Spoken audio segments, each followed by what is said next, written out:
Hi, my name is Chatan Banks, and I'm the Education and Training Technologist for the Services Training and Knowledge Management team. Today, we will learn steps on how to create a training plan for a group of 3 employees. There are many aspects to developing a training plan. However, today, we will only touch on 3 phases of the program planning process: the pre-training stage, the learning event, and the post-training stage. Let's begin with phase 1, the pre-training phase. In order to provide a successful training session, preparation is key. This means that what you do at the very beginning of your planning will be critical in the success of the training. So where do you think you would start? If you guessed, determine who my audience is, you're correct. Give yourself a round of applause. Always conduct some initial research with your intended audience to evaluate the learner and shape your course content. One great idea is to send a pre-training survey to all attendees. Understanding who the training is for and its intended use will define training goals, aid in writing your script, and in the development of relevant curriculum. In today's training, our audience is a group of 3 employees, and our task is to teach each of them how to create a training plan and to do so effectively. Since we know who our students are, how many students there are, and where they are in their stage of development, we can move to phase 2, the planning steps surrounding the learning event itself.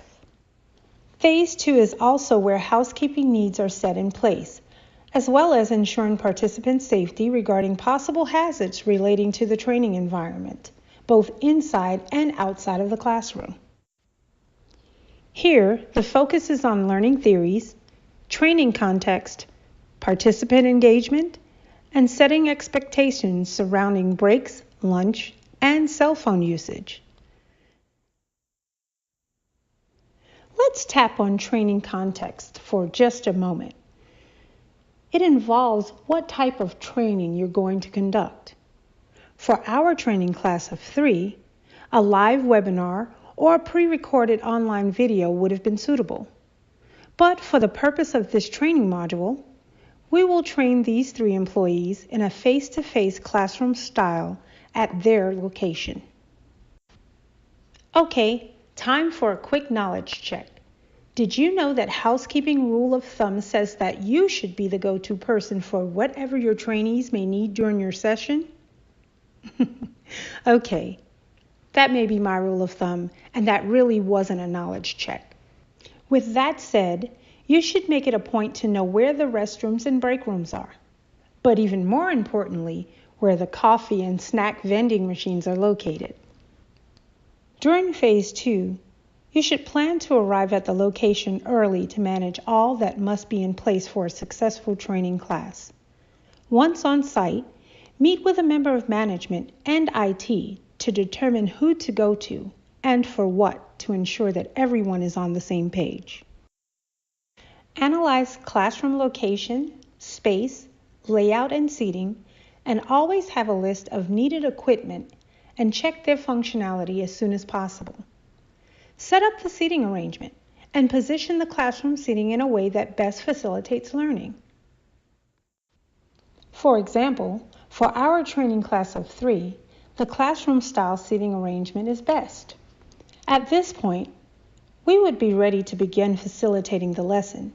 However, since we're only covering the planning process, we won't touch on the facilitation process at this time. We'll cover that in a later video.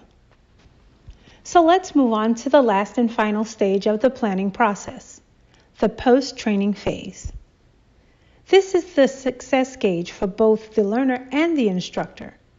Sending a great post-course evaluation to each one of our 3 trainees is the perfect tool to initiate the final stage. This process ensures that the participants can apply what they learned during the training and offer feedback for the learning event regarding their experience.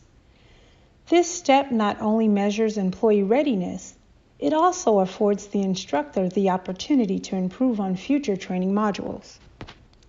In conclusion, training is as much about entertaining your audience as informing them. So strive to make your trainings lively and fun so that your participants will be more likely to retain the information. Thank you for learning with me today. Join me next time as we dive into the creating and facilitating of engaging content.